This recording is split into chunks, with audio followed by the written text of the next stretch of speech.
আচ্ছা, এটার কেহ বলে কালি কেরসা গাছ, কেহ বলে কালি গাছ। এটার কাজ হচ্ছে কয়েক প্রকার, এটার প্রকারের কোনো শেষ করা যেত না।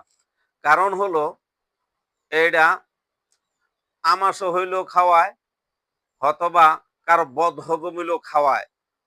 আবার কারো মাথার চুল পাইকে গেলে এটা ছেঁচা রসটা দিলে মাথা ঠান্ডা রাখে এবং মাথার চুল কালো করে। এটার নাম এই জন্য কালি কেরসা কেউ বলে, কেহ বলে কালি গাছ। আর এটা হচ্ছে চেশ্রী গাছ। চেশ্রী গাছ এমন এক ঔষধি গাছ যা এটার গুণাগুণ শেষ করার মতো আমার কোনো শক্তি হয়েছে না। আল্লাহর দানীয় গাছ গাছালি। তাই আমি এটার গুণ বেশি কিছু বলবো না।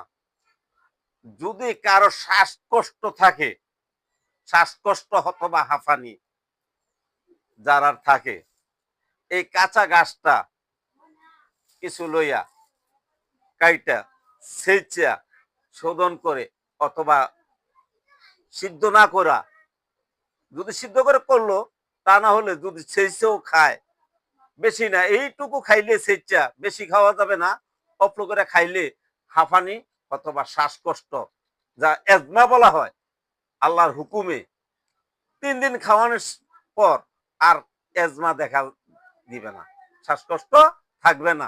এটা হচ্ছে চেশ্রী গাছ। যদি কারো প্রয়োজন হয় আমার কাছে বললে আমি দিতে পারবো।